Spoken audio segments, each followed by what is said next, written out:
So in Ableton Live, we have different warping engines meant for different sounds, and they actually contain different algorithms that help us fight this effect of pitch alteration. So as I said before, there are different engines in Live, and each of these engines is meant for a specific type of sound or instrument. So let's start by taking a look at the Beats mode warp engine. Now we can adjust which warp engine we're using for every single individual clip in Live. So if we enter the clip view and we go back to our warping tab here, we can select the warp engine here. So as its name implies, the Beats warp engine is actually best suited for drums. And with every warp engine, there are a few extra controls that we see here. As you see, if we change this to the tones mode, our controls actually switch. So if we go back to the Beats mode, let's look at these controls. We have a preserve function, and then some arrows to choose from, and an envelope slider. Now, as I said, the Beats mode is meant for drums, and this is actually because drums have little sustain, and therefore we don't really need to be holding on to the notes for as long. We simply just need the initial transients or some initial beat value. So within the preserve function, we're actually choosing what we want Ableton to focus on preserving. So if we think of audio as little slices of samples, such as here in this stretch of audio, we have many slices of samples to choose from. So as we speed up the clip, we have less room to fit all these samples, and so something needs to be cut out.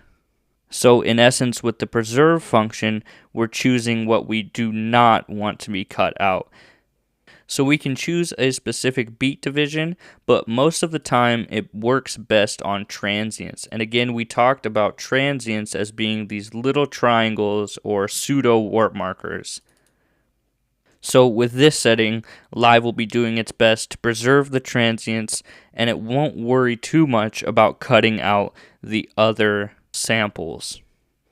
So as I said before, when we speed up the clip, Live has to choose what it chops out. However, when we slow down the clip, Live has to choose what it actually puts back into the clip to make up for that empty space.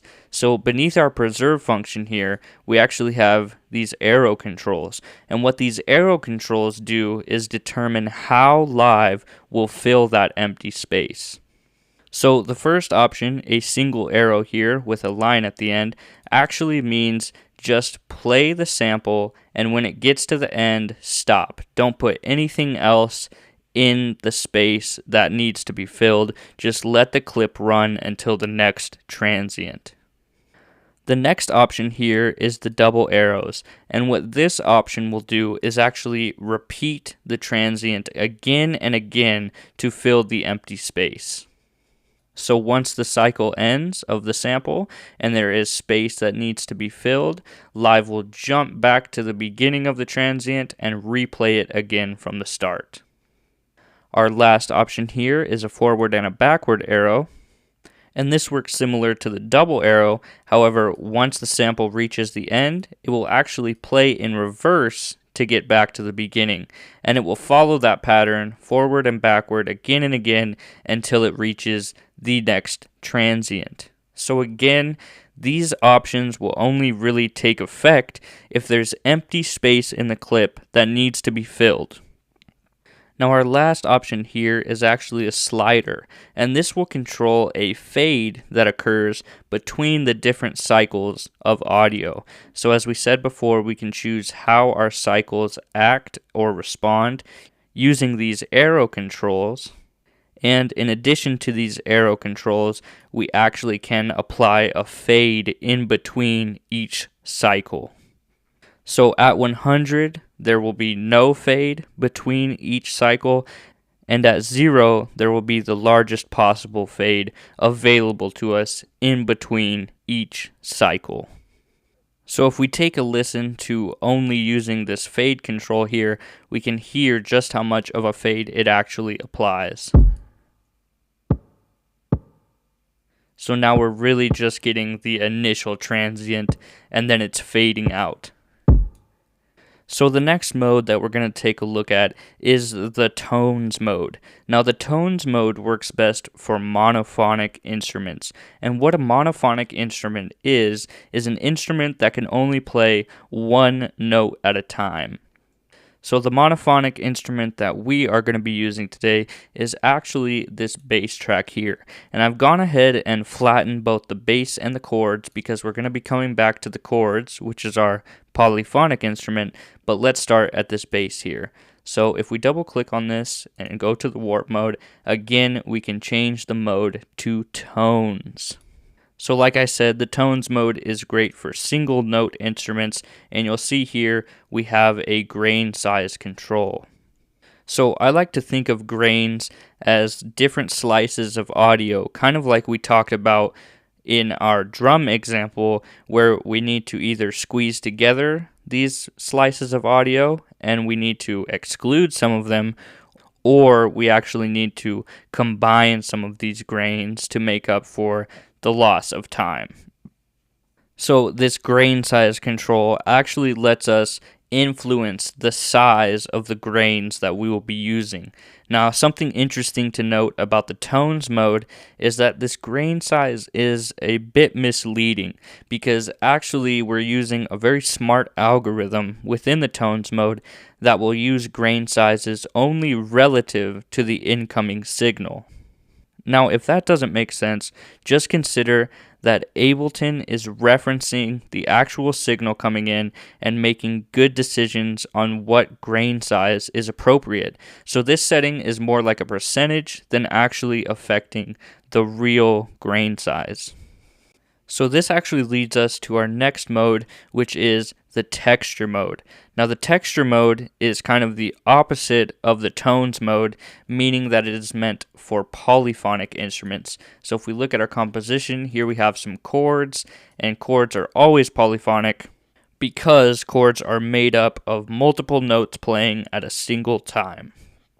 So let's go ahead and actually switch our mode over to the texture mode, and you can see again we have a grain size control and we have this new control known as flux.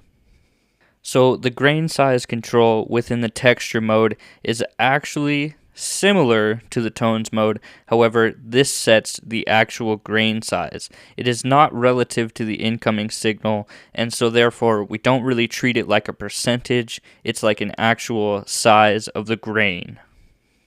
Our additional flux option here actually adds some random elements into our grain size setting.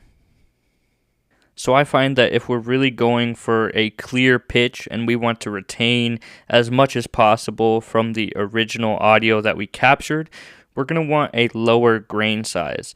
And alternatively, if we want to muddy up our sound and kind of get some interesting results, I would recommend raising the grain size. So we're just going to keep it at 65 here.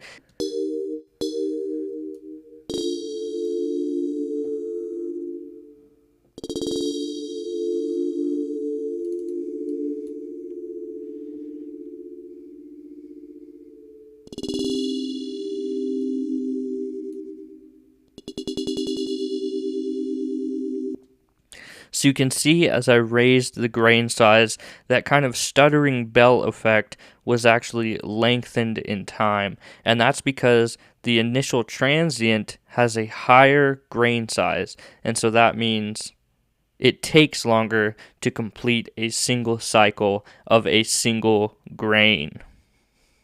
So it's pretty impressive how we're able to retain the tone.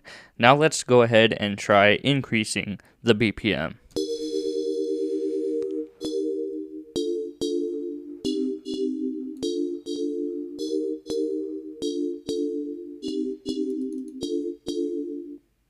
So here at a whole 90 beats faster, we're still retaining pretty much the same tone and the same sound that we started with. So that is the texture mode, and again, that is best used for instruments that are playing more than one note at a single time. Now the next two modes that we're actually going to talk about are the Complex and the Complex Pro modes. We'll come back to this Repitch mode at the very end and it will make sense why. But here in this Complex mode you'll see we have no additional options. while the complex and complex pro modes are actually meant for entire songs. So this takes in mind polyphonic instruments, monophonic instruments, and drum transients and things of the sort. So within this mode, Live basically uses a very intelligent algorithm to process the incoming signal and do its best to retain sound as much as possible. So this complex mode is a bit more intensive on your CPU and costs a bit more power. However, if you're having trouble using the other modes, then I would recommend switching it to this complex mode and seeing how it does there. Now, in addition to complex, like I said, we have the complex pro mode, which is an even more CPU hungry mode. However, it is an even more advanced algorithm. In addition to an even more advanced algorithm, we actually have two more controls to us, the formants and the envelope. Now, the formants refers to its original pitch, and at 100, we're telling Live that we want to retain as much of the original pitch as possible. Now, the envelope option is a bit confusing. However, the manual describes it as a spectral characteristic that is added to our sound. And when I listen to it, oftentimes with the envelope raised pretty high, I can hear sort of a resonance within my original clip. So I tend to actually just leave this envelope setting alone and focus mainly on the formants. Now, usually you're going to want to retain as much of the original pitch as possible, so it kind of makes sense to leave the formants at 100. So here I'll give you an example of the complex pro mode, and we'll go ahead and play this.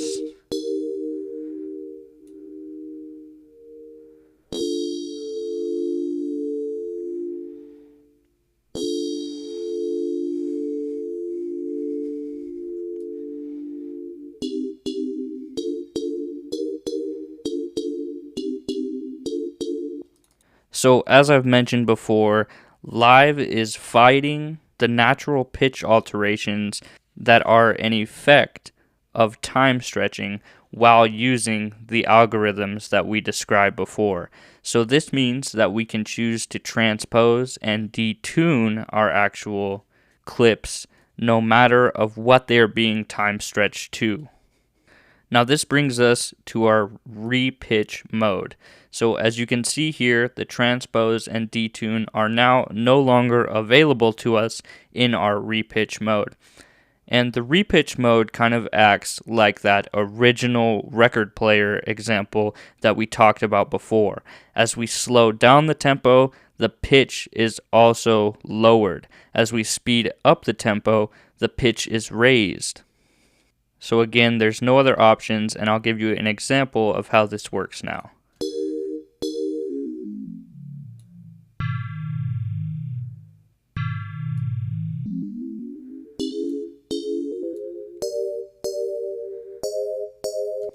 So when we're considering the modes that we already talked about, the ones that fight against this effect, it's pretty impressive to see how much of a difference Live can make when we're using the proper warp engines to time stretch our clips.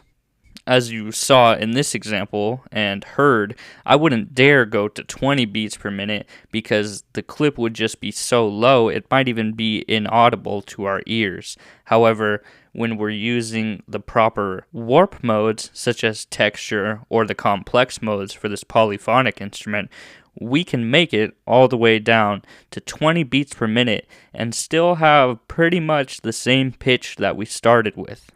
So really spend some time getting used to each of the individual warp modes, as you'll probably use all of them throughout your career in Ableton Live.